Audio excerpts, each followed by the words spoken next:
ಫಿಲೆಮೋನನಿಗೆ 1ನೇ ಅಧ್ಯಾಯ. ಕ್ರಿಸ್ತ ಯೇಸುವಿನ ಸೆರೆಯನಾಗಿರುವ ಪೌಲನು, ಸಹೋದರನಾದ ತಿಮೋಥೆಯನು, ನಮಗೆ ಪ್ರಿಯನೂ ಜೊತೆ ಕೆಲಸದವನೂ ಆಗಿರುವ ಫಿಲೆಮೋನನೆಂಬ ನಿನಗೂ, ಸಹೋದರಿಯಾದ ಅಪ್ಪಿಯಳಿಗೂ, ನಮ್ಮ ಸಹಭಟನಾದ ಅರ್ಖಿಪನಿಗೂ, ನಿನ್ನ ಮನೆಯಲ್ಲಿ ಕೂಡುವ ಸಭೆಯವರಿಗೂ ಬರೆಯುವುದೇನೆಂದರೆ, ನಮ್ಮ ತಂದೆಯಾದ ದೇವರಿಂದಲೂ ಕರ್ತನಾದ ಯೇಸು ಕ್ರಿಸ್ತನಿಂದಲೂ ನಿಮಗೆ ಕೃಪೆಯೂ ಶಾಂತಿಯೂ ಆಗಲಿ. ಫಿಲೆಮೋನನ ಸದ್ಗುಣಗಳ ನಿಮಿತ್ತ ಪೌಲನು ದೇವರಿಗೆ ಮಾಡುವ ಸ್ತೋತ್ರ. ಕರ್ತನಾದ ಯೇಸುವಿನ ಮೇಲೆ ನೀನು ಇಟ್ಟಿರುವ ನಂಬಿಕೆಯನ್ನು ಕುರಿತು, ದೇವಜನರೆಲ್ಲರ ಮೇಲಿರುವ ನಿನ್ನ ಪ್ರೀತಿಯನ್ನು ಕುರಿತು ಕೇಳಿದ್ದರಿಂದ ನಾನು ಪ್ರಾರ್ಥನೆ ಮಾಡುವಾಗೆಲ್ಲ ದೇವರಿಗೆ ಯಾವಾಗಲೂ ಸ್ತೋತ್ರವನ್ನು ಸಲ್ಲಿಸಿ ನಿನಗೋಸ್ಕರ ವಿಜ್ಞಾಪನೆ ಮಾಡುತ್ತೇನೆ. ಕ್ರಿಸ್ತನಲ್ಲಿ ನಮಗೆ ದೊರಕಿರುವ ಎಲ್ಲ ಸುವರಗಳನ್ನು ಕುರಿತು ನೀನು ತಿಳುವಳಿಕೆಯನ್ನು ಹೊಂದುತ್ತಿರುವಲ್ಲಿ ಕ್ರಿಸ್ತ ನಂಬಿಕೆಯಲ್ಲಿರುವ ನಿನ್ನ ಅನ್ಯೋನ್ಯತೆಯು ಕ್ರಿಸ್ತನಿಗೆ ಹೆಚ್ಚಾದ ಮಹಿಮೆಯನ್ನು ಉಂಟು ಮಾಡಬೇಕೆಂದು ಪ್ರಾರ್ಥಿಸುತ್ತೇನೆ. ಸಹೋದರನೇ, ನಿನ್ನ ಮೂಲಕ ದೈವಜನರ ಹೃದಯಗಳಿಗೆ ಪ್ರೋತ್ಸಾಹ ಉಂಟಾದದರಿಂದ ನಿನ್ನ ಪ್ರೀತಿಯ ನಿಮಿತ್ತ ನನಗೆ ಬಹಳ ಸಂತೋಷವೂ ಆದರಣೆಯೂ ಉಂಟಾದವು. ಓಡಿಹೋದ ಒನೇಸಿಮನೆಂಬ ದಾಸನನ್ನು ಕ್ಷಮಿಸಿ ಸೇರಿಸಿಕೊಳ್ಳಬೇಕೆಂದು ವಿಜ್ಞಾಪನೆ. ಆದ ಕಾರಣ ನಿನಗೆ ಯುಕ್ತವಾದದ್ದನ್ನು ಆಜ್ಞಾಪಿಸುವುದಕ್ಕೆ ನನಗೆ ಕ್ರಿಸ್ತನಲ್ಲಿ ಪೂರಾ ಅಧಿಕಾರವಿದ್ದರೂ ಹಾಗೆ ಆಜ್ಞಾಪಿಸದೆ ಮುದುಕನೂ ಈಗ ಕ್ರಿಸ್ತ ಯೇಸುವಿನ ನಿಮಿತ್ತ ಸೆರೆಯವನೂ ಆಗಿರುವ ಈ ಪೌಲನೆಂಬ ನಾನು ಪ್ರೀತಿಯ ನಿಮಿತ್ತ ನಿನ್ನನ್ನು ಬೇಡಿಕೊಳ್ಳುತ್ತೇನೆ. ನಾನು ಸೆರೆಯಲ್ಲಿ ಪಡೆದಿರುವ ನನ್ನ ಮಗನಾದ ಒನೇಸಿಮನ ವಿಷಯದಲ್ಲಿ ನಿನ್ನನ್ನು ಬೇಡಿಕೊಳ್ಳುತ್ತೇನೆ.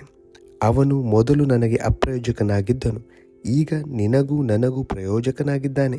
ಅವನು ನನಗೆ ಪ್ರಾಣದಂತಿದ್ದರೂ ಅವನನ್ನು ನಿನ್ನ ಬಳಿಗೆ ಹಿಂದಕ್ಕೆ ಕಳುಹಿಸಿಕೊಟ್ಟಿದ್ದೇನೆ. ನಾನು ಸುವಾರ್ತೆಯ ನಿಮಿತ್ತ ಸೆರೆಯಲ್ಲಿರಲಾಗಿ ನಿನಗೆ ಬದಲಾಗಿ ಅವನು ನನಗೆ ಉಪಚಾರ ಮಾಡುವಂತೆ ಅವನನ್ನು ನನ್ನ ಬಳಿಯಲ್ಲೇ ಇಟ್ಟುಕೊಳ್ಳಬೇಕೆಂದು ಯೋಚಿಸಿದ್ದೆನು. ಆದರೆ ನಿನ್ನ ಉಪಕಾರವು ಬಲಾತ್ಕಾರದಿಂದಾಗದೆ ಮನಪೂರ್ವಕವಾಗಿಯೇ ಇರಬೇಕೆಂದು ಯೋಚಿಸಿ ನಿನ್ನ ಸಮ್ಮತಿ ಇಲ್ಲದೆ ಏನೂ ಮಾಡುವುದಕ್ಕೂ ನನಗೆ ಇಷ್ಟವಿರಲಿಲ್ಲ. ಅವನು ಸ್ವಲ್ಪ ಕಾಲ ನಿನ್ನಿಂದ ಅಗಲಿಸಲ್ಪಟ್ಟದ್ದು ನಿರಂತರವೂ ನಿನ್ನವನಾಗಬೇಕೆಂಬುದಕ್ಕೋಸ್ಕರವೋ ಏನೋ. ಇನ್ನು ಮೇಲೆ ಅವನು ದಾಸನಾಗದೆ ದಾಸನಿಗಿಂತ ಉತ್ತಮನಾಗಿ ಪ್ರಿಯ ಸಹೋದರನಂತಾಗಬೇಕು. ಅವನು ನನಗೆ ಬಹಳ ಪ್ರಿಯನಾಗಿರುವಲ್ಲಿ ನಿನಗೆ ಲೋಕ ಸಂಬಂಧದಲ್ಲಿಯೂ ಕರ್ತನ ಸಂಬಂಧದಲ್ಲಿಯೂ ಇನ್ನೂ ಎಷ್ಟೋ ಪ್ರಿಯನಾಗಿರುವನು. ಹಾಗಾದರೆ ನೀನು ನನ್ನನ್ನು ಜೊತೆಗಾರನೆಂದು ಎಣಿಸಿದರೆ ನನ್ನನ್ನು ಸೇರಿಸಿಕೊಳ್ಳುವ ಪ್ರಕಾರವೇ ಅವನನ್ನು ಸೇರಿಸಿಕೊ.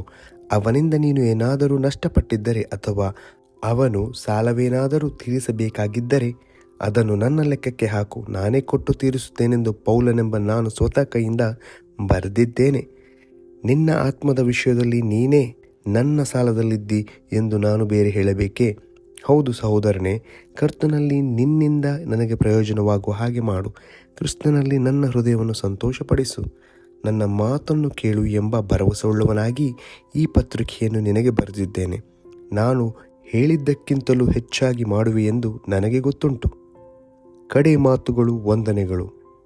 ಇದಲ್ಲದೆ ದೇವರು ನಿನ್ನ ಪ್ರಾರ್ಥನೆಗಳನ್ನು ಕೇಳಿ ನನ್ನನ್ನು ನಿಮ್ಮ ಬಳಿಗೆ ಬರುವುದಕ್ಕೆ ಅನುಗ್ರಹಿಸುವನೆಂದು ನನಗೆ ನಿರೀಕ್ಷೆ ಉಂಟು. ಆದ ಕಾರಣ ನನಗೋಸ್ಕರ ಇಳುಕೊಳ್ಳುವ ಸ್ಥಳವನ್ನು ಸಿದ್ಧ ಮಾಡು. ಕ್ರಿಸ್ತ ಯೇಸುವಿನ ನಿಮಿತ್ತವಾಗಿ ನನ್ನ ಜೊತೆ ಸೆರೆಯವನಾದ ಎಪಫ್ರನು, ನನ್ನ ಸಹಕಾರಿಗಳಾದ ಮಾರ್ಕ, ಅರಿಸ್ತಾರ್ಕ, ದೇಮ, ಲೂಕರು ನಿನ್ನನ್ನು ವಂದಿಸುತ್ತಾರೆ.